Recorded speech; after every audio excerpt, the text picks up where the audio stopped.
Hey guys, welcome back to my channel and welcome back to Budgeting with B. I have another mock budget to share with you guys today, so we're just gonna go ahead and jump right into it. This one's gonna be a little bit different than my last mock budget. This one is not going to include any debt at all. This is gonna be more of a budget where we're throwing money towards savings. As always, this template that I'm going to be using in this mock budget is available on my Etsy shop. This is the budgeting template that I have used for many years now, and so many of you guys have supported me and purchased this budget also, and you guys are loving it. So I will have a link in the description box if you want to pause this video and go purchase this template and then work through this with me. I do have a discount that is only running through the month of February, so be sure to get your budget before February is up so you can use that discount that came along with the launch of Budgeting with B. All right, and without further ado, let's go ahead and jump into this mock budget. This is the mock budget that I have drawn out for you guys. If you're unfamiliar with what a mock budget is, basically it's completely fake. I have made up all of the numbers, all of the figures, and I've kind of just thrown them into the places that I would if this was my actual income and my real scenario. So in this one, this is different than the last, like I said, because we do not have any debt and we are saving for a down payment on a house. This is going to be Cody and Sarah, and they are going to have a higher income than the last mock budget as well. They're going to be making they're going to be bringing home about $78,000 a year, whereas the other one was a $60,000 annual gross income mock budget with, I think, $15,000 worth of debt. So if you're interested in seeing that, then you guys can check out the description box. I will have it linked down below. But this one we are going to be doing zero debt. They do have car payments, but they are putting their money towards their saving for their house instead of paying off their cars. Okay, so for this budget, we have Cody and Sarah is going to be on a salary. She's going to be making the exact same amount of money every single paycheck, every single month. It's very consistent. Salaries are super easy to budget for because you always know what to expect. And then Cody is going to be hourly, so his income can vary. And what I like to do for people that are hourly is I like to take the median of their last 6 paychecks, so the average of their last 6 paychecks, and I like to use that as kind of an idea for our planned column. This is what we're going to plan for. So we know that Cody could make more money or he could make less money, but we like to be right there kind of in the middle of where he averages, just so we're not like way overshooting or undershooting. Cody and Sarah also have dividends paid through their banks, so they're going to go ahead and budget for that. And we do have a beginning balance up here of $1,000. That is their emergency fund. I think that it's very smart to have $1,000 put back in your emergency fund, and then we're going to be doing a zero-based budget, giving every single dollar a name. So our beginning balance is $1,000, and then you can see our planned income here. We also have our percentage of budgeted income, and then once we actually fill in our actual column, this over or under will change. So this is just our planning portion of the budget. We're gonna move down here to expenses. Cody and Sarah do have a child who is in daycare full time, so they have a $950 daycare expense every single month. They're gonna go ahead and plan for that. They do have 2 different car payments. So one is listed here and then the second one is down here. Looks like their rent is $975 a month. They have sewer, water, electric, trash, all of our normal bills that you would have. They have planned for here in this column. And just like with income, if you do not have a good idea of like how to estimate a bill, just go ahead and take the average of the last like 3 to 6 months of that and just use that to base your budget off of. You can always add other expenses that you might have down here, but this is what Cody and Sarah have. So for our home and life expenses, this is going to be our needs. And this is gonna be 50% of our budget. So if you guys saw my last video, you know I like to break things out in percentages. So for this one, this is gonna be a needs of 50%. Our wants are gonna be 20%, and then our savings is gonna be 30%. So this is gonna be a 50, 20, 30. And as you can see, they are right on the dot with that. Almost 50% of their budgeted income is going towards their needs. So things that they absolutely have to have, pretty much. We're gonna move down to variable expenses.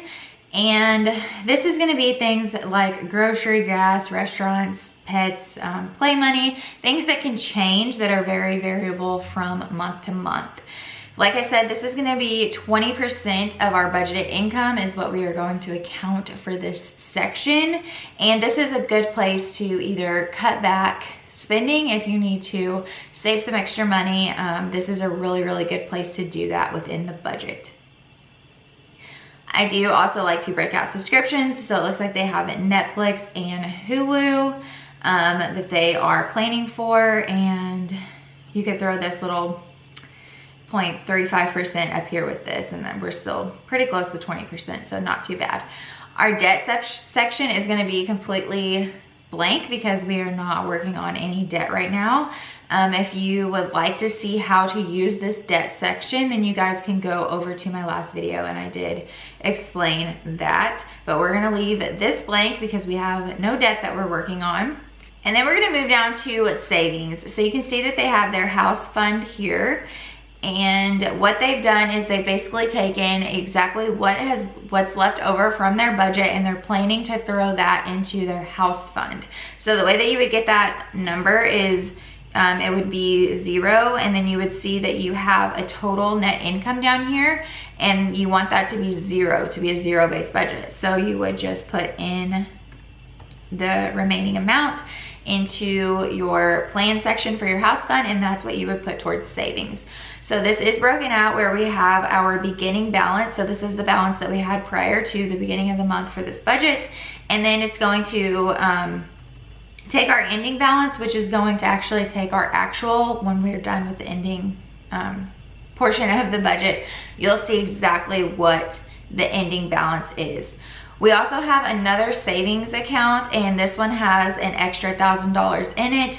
And they're not throwing anything more towards this. They're just leaving that $1,000 there just as kind of a backup. So you can see that they are right at that 30% mark for their savings, which is perfect. That's where we want it to be in this budget. So let's go ahead and see what happened for the month for Cody and Sarah, and let's see what their ending budget looks like. So I've already filled this all in for you guys, and we're just gonna kind of go through it a little bit. So Cody and Sarah, they got all of their paychecks, and as you can see, Cody made more than he expected on both of his paychecks, which is awesome. And they also made a little bit more on their dividends. So that brought their total income to just about $6,900. Which was $372 more than they planned for. Moving down to the home and life expenses, these are usually going to be pretty spot on, maybe give or take a couple bucks here and there because you're so used to paying those bills every month. You should have a really good idea of how much they're going to be. And a lot of them are going to be things like childcare and your rent or your mortgage, things that just aren't going to change that much. So for them, they did not have a lot of fluctuation in their budget. A lot of things were spot on. It looks like the only things that were off a little bit were their sewer, their water, and their electric. So you can see that they went over budget about $15.20 from what they had planned for the month as far as home and life expenses.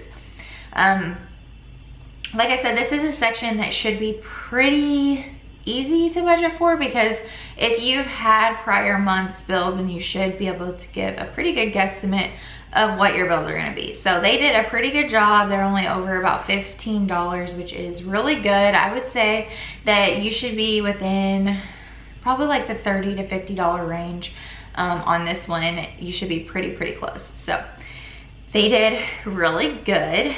Moving into variable expenses. So this is a section I actually want to talk to you guys about as far as like the budget template. What we do on variable expenses is we have our names of the different things that we're going to do over here. So they have play money, miscellaneous, pets, restaurants, groceries, gas, etc. What we do to calculate all of this out is we go over here to our variable expense log. You're gonna log everything in this variable expense log.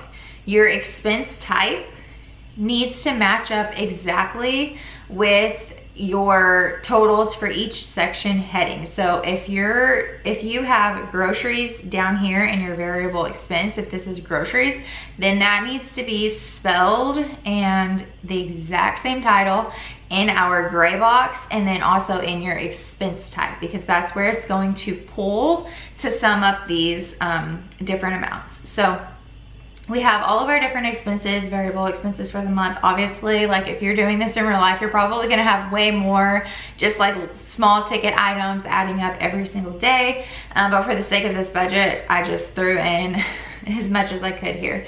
So we have groceries. You can put your details of like where you went. So they went to Walmart. Looks like they got gas at Sam's Club, Starbucks. They've been eating out. It was Valentine's Day, so it looks like they went on a date. Texas Roadhouse, that's one of my favorites. And yeah, so they have all of their different variable expenses, and then they're pulling into the total section over here in this little gray box. So you can see that they spent $1,088.99 on their variable expenses. And this little gray box is gonna pull right down here into our variable section, and it's gonna calculate everything for us. So that is what's really, really nice about this budget template, is that it makes it super easy to move from one place to the other, and you don't have to worry about like trying to add everything up on a calendar. It's gonna, or on a calendar, on a calculator, it's gonna pull in for you. So there's also a check here to make sure that you're pulling everything in.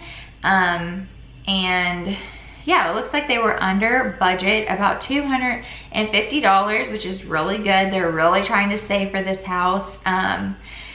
So they were under on groceries. They do have a child, so their groceries are a little bit more expensive. They were under on gas, and looks like they stayed under on restaurants. They were like, no, we're not gonna eat out. We're gonna save for our house. Pets, they were the same. Miscellaneous was a little bit less, and then play money was less. So they did really, really good here on their variable expenses. Their subscriptions stayed the same. There was absolutely no change in those for them. And then same for the debt section. They have no debt, so that did not change. Moving down into our savings section, you can see that they planned for $1,900 to be put into their house fund. And since they made some extra money, and then they also saved some money along the way, they were actually able to put in $2,500 into their house fund, a little bit more than $2,500. And that brought their ending balance up to $8,886.16, which is $607 more than they planned for. So that's awesome that they were able to throw all of that extra money towards their home. You can see down here that their net income is zero, which means that this is a zero-based budget, and their ending balance for the month is $1,000, which is exactly where we started at. This is a pretty good example. Like I said, this is going to be the 50, 20, 30 allocations between wants, needs, and save. And then if you did have debt, obviously you could switch that around and you could throw 30% at debt. But this is what Cody and Sarah are doing, and I think that this is a pretty accurate depiction of what a budget could look like for someone in this income level with a child. Like I mentioned in my last budget, you can totally take all of these different methods as far as like taking these percentages and allocate them towards your own income and your own financial goals and what you want to accomplish. This is just kind of breaking it down for you guys and giving you an idea of what it might look like if this was your income and if this was your savings goal. So I hope you guys enjoyed this video. Be sure to give it a thumbs up if you did, and comment down below and let me know what you want to see next. I am considering doing a video on how much money I've made on YouTube in 2020, right? Yeah, last year. If you guys aren't familiar, I do have another channel, Brooklyn Maldonado, where I do more motherhood lifestyle things. I am actually 35 weeks pregnant right now. I'm going to be having a little girl very soon. So I thought it would be fun to just sit down and kind of recap what I made over on that channel if you guys are interested in that. And if you would like to purchase this budgeting template, then I will have a link in the description box. I would appreciate it so much if you did, and we can sit down and do budgets together every month.